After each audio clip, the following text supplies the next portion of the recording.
As a behavioral ecologist, I am interested in watching live animals. But as a director of an institute that is particularly concerned understanding and improving adaptability of wildlife in global change, I've also learned to know about the value of post-mortem analysis.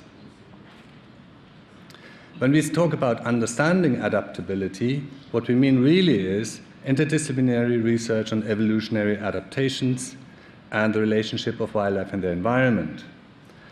When we talk about improving adaptability, then we talk about contributing to the scientific basis of biological conservation in order to assist the protection of threatened wildlife. So we're combining a basic research approach with an applied work.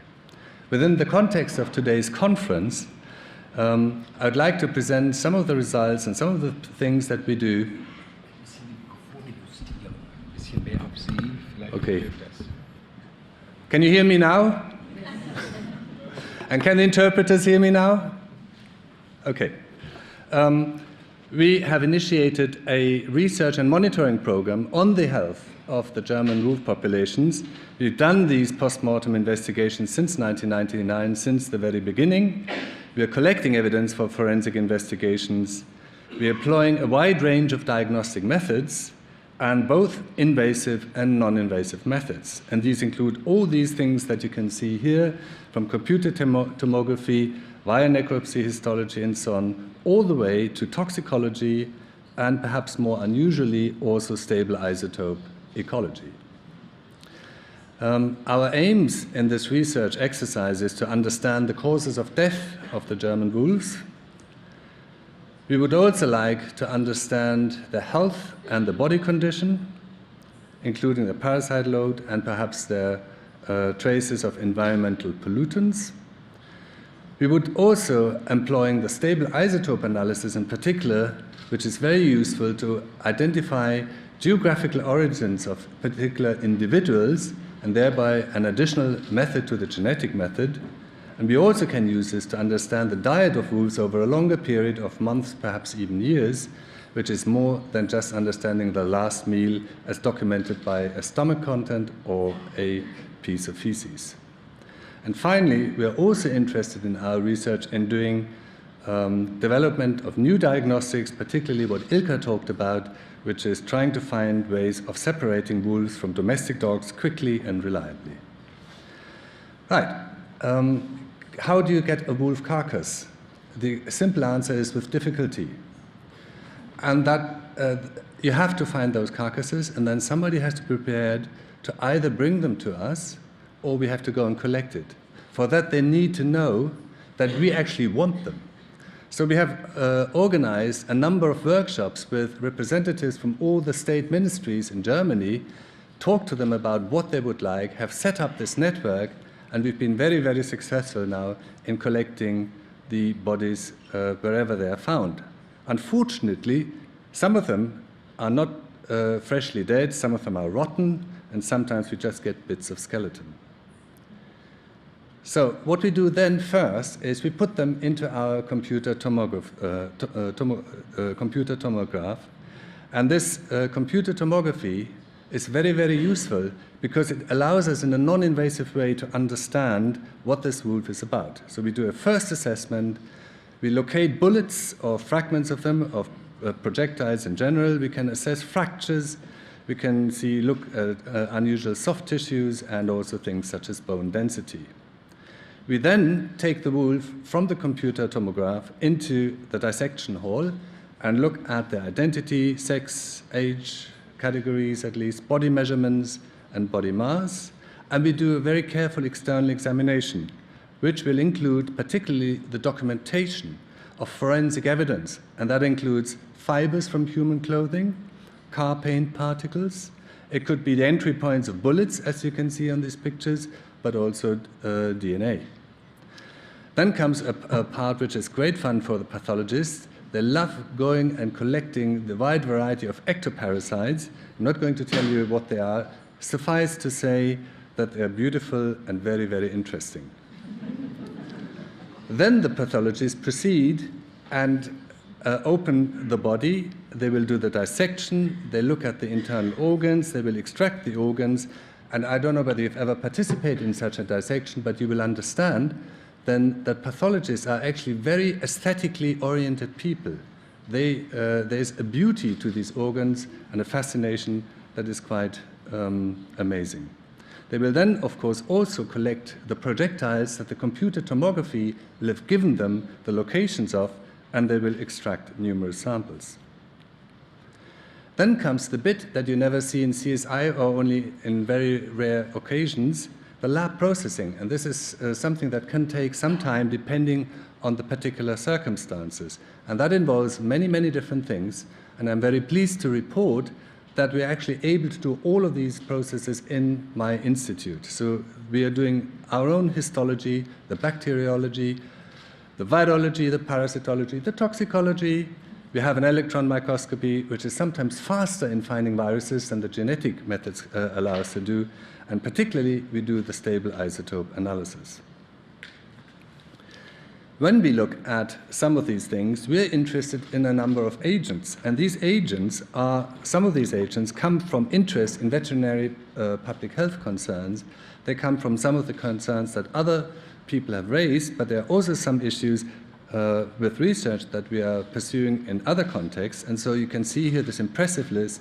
Some of these things like parvovirus and coronavirus and canine distemper virus are relevant, of course, also to dogs. But rabies virus now, I have it on the list. You will all know that rabies isn't really an issue in Germany anymore. On the right side, you also see a list of curious-looking names. These are bacteria. I'm going to tell you them what they are. The point is, we cover a wide range, and these are just some examples of what we can actually identify. Now, in terms of the results of this monitoring, you can see that in 1999 was the Wolf Carcass, and then it took a while before the analysis of post-mortem carcasses took off. And I think it's a combination of the fact that the wolf population has expanded, but also that our ability to retrieve carcasses has become much improved. We think we now have a major portion of all the wolves in the German population that actually will end up in our dissection hall. And in 2015, as perhaps indicated by this arrow, you can see we already have more dead wolves in the dissection hall now than we had all of 2014. I'm not sure whether I should consider this as a success or not. I don't think I want to evaluate this. I just stated it seems to be growing up, and so we are spending much more time on wolf business than we had anticipated.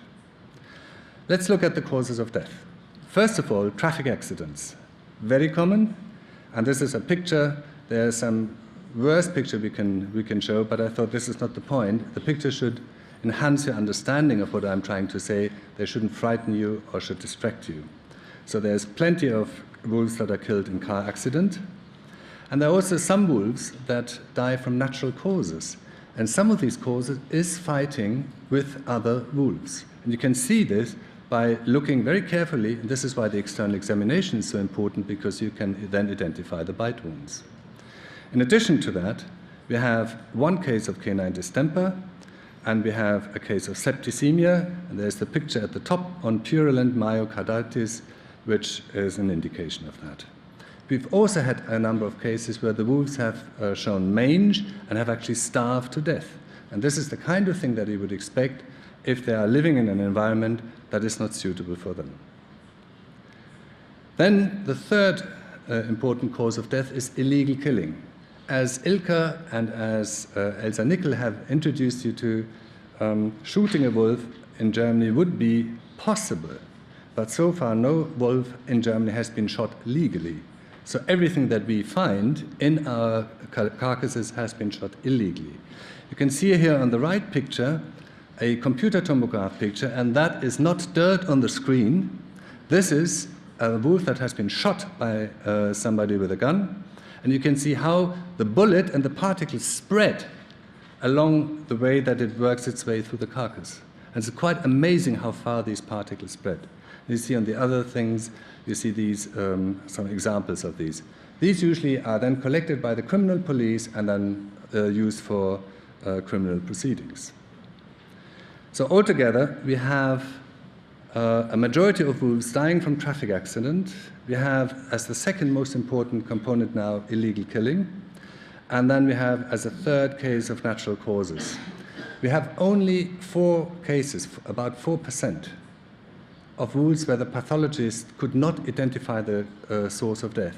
And I find that absolutely brilliant and amazing, because I have done a long time of field research on carnivores in both Europe and in East Africa. And in natural field population, if you can work out what 50% of animals died of, you're very, very, very good. Here we have an almost perfect record. So this is where I would say, congratulating to my pathologists, what excellent work they do. However, what is a cause of concern for us is that the illegal killing isn't just done, let's put it this way, how it has been done in some of the past 12 to 18 months. There's been at least one case where the wolf has been driven over by a car. So somebody took a car and specifically killed the wolf by driving over it. And most of you will be aware of the 2 cases where wolves were not just shot, but also decapitated, trying to make a statement. Okay, because we are doing health research, and we don't just look at the causes of death, but we try to understand the health status of wolves in general. And so this is a slide to remind me to tell you that when we find then other diseases within the carcass, that does not necessarily mean that the wolf died from that particular disease. So I mentioned one case that the wolf died from canine distemper, but we have several other cases where we have evidence of canine distemper infection present, but those cases were not fatal. Another example is mange. Very few cases where mange was the cause of death. Mange, though, as presence is much more frequently recorded. Then, if you look for parasites, this is a basic rule of wildlife biology, you look for parasites, you will find them, and you will find not just the ectoparasites that I showed you earlier, but also beautiful and wonderful endoparasites such as sarcocystis, helminths, and protozoans. There's also some other things that we are looking for, but we do not find them. And it is important to report also the negative results, not just the positive results. So we have looked in each case for rabies, and we did not find it. We've looked for pseudo-rabies and parvovirus as well. And we've also looked for contagious canine hepatitis, but this is also not present.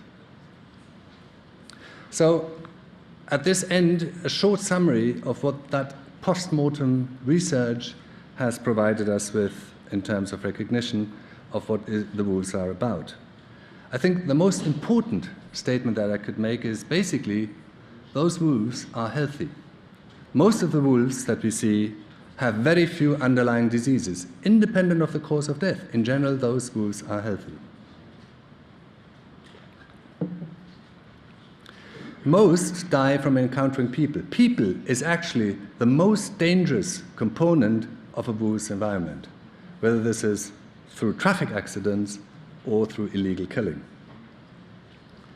Third thing, I think, is we've had already a very detailed description of what monitoring is about, but we believe that the research into and the monitoring of the health of wolves is not just a vital component of this work, but it should be intensified.